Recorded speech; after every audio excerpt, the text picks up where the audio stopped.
कल्पना कीजिए एक ऐसे भारत की जहां ऊर्जा की कोई कमी नहीं है।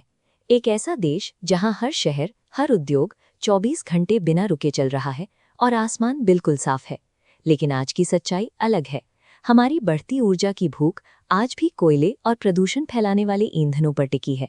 अपनी इस जरूरत को पूरा करने के लिए भारत हर साल दूसरे देशों से लाखों टन कोयला और तेल आयात करता है। इसमें देश का अरबों डॉलर खर्च होता है। जैसे जैसे हमारे शहर और उद्योग फैल रहे हैं, बाहर से आने वाली इस ऊर्जा पर हमारी निर्भरता एक बड़ा खतरा बनती जा रही है। अगर कल को ये बाहरी सप्लाई रुक जाए तो हमारी पूरी अर्थव्यवस्था थम सकती है। क्या हम कभी इस निर्भरता के जाल से बाहर निकल पाएंगे? इसका जवाब दशकों पहले ही खोज लिया गया था। ये जवाब छिपा है डॉक्टर होमी जहांगीर भाभा की दूरदर्शी सोच में। उन्होंने बहुत पहले समझ लिया था कि ऊर्जा की कमी देश को कैसे रोक सकती है। उनके सामने एक बड़ी भौगोलिक चुनौती थी।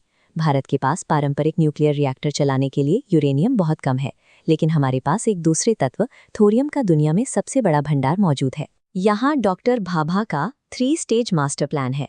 लक्ष्य था यूरेनियम की कमी पार कर थोरियम तक पहुंचना। लेकिन स्टेज 3 का रास्ता आसान नहीं। बीच में है स्टेज 2, एक जटिल वैज्ञानिक चुनौती। इस दूसरी स्टेज को पार करने के लिए जिस खास मशीन की जरूरत है उसे फास्ट ब्रीडर रिएक्टर कहते हैं। दुनिया भर में इस्तेमाल होने वाले साधारण रिएक्टर अपने ईंधन को तब तक जलाते हैं जब तक वो राख या खतरनाक कचरा न बन जाए। लेकिन फास्ट ब्रीडर रिएक्टर इसके बिल्कुल उलट काम करता है। ये जितना ईंधन इस्तेमाल करता है उससे कहीं ज्यादा नया ईंधन पैदा कर देता है। ये एनिमेशन दिखाता है कि रिएक्टर के अंदर असल में क्या होता है। प्लूटोनियम से निकले न्यूट्रॉन बेकार पड़े यूरेनियम 238 से टकराते हैं और उसे भौतिक रूप से बदलकर एक नया प्लूटोनियम बना देते हैं। इस तरह ये सिर्फ बिजली ही नहीं बनाता, बल्कि एक लगातार चलने वाली साइकिल में अपने लिए खुद नया ईंधन तैयार करता रहता है।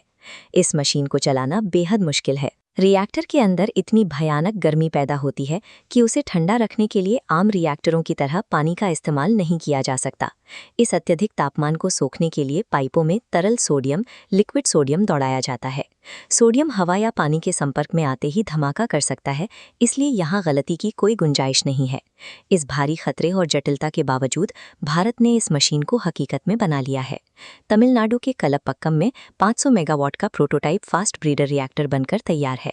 इस रिएक्टर को सुरक्षित और लगातार चला पाना ही वो आखिरी चुनौती है जो हमें थोरियम के युग में प्रवेश दिलाएगी। आज दुनिया में इस फास्ट ब्रीडर तकनीक को समझने वाले देश उंगलियों पर गिने जा सकते हैं, जिनमें रूस और चीन सबसे आगे हैं। आधुनिक राजनीति का एक सीधा नियम है, जो देश ऊर्जा की सप्लाई को नियंत्रित करता है वो उन देशों पर अपना दबदबा बनाए रखता है जिन्हें ऊर्जा खरीदनी पड़ती है। इस नक्शे में आप देख सकते हैं कि फास्ट ब्रीडर रिएक्टर के सफल होने से पुराने ट्रेड रूट मिट जाते हैं।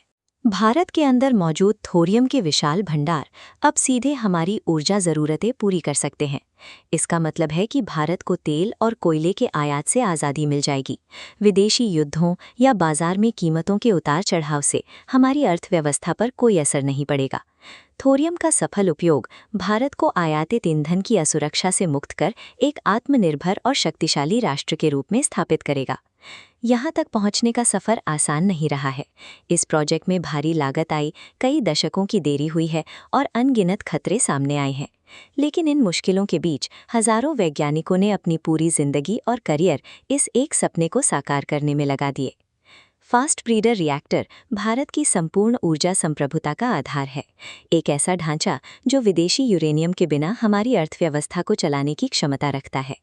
ईंधन चक्र की महारत के साथ भारत ऊर्जा ज़रूरतों के लिए वैश्विक बाजारों के बजाय अपनी धरती और विज्ञान पर भरोसा करेगा। अगर आप दुनिया को चलाने वाली ऐसी ही गहरी और दिलचस्प कहानियों को समझना चाहते हैं तो अभी सब्सक्राइब करें।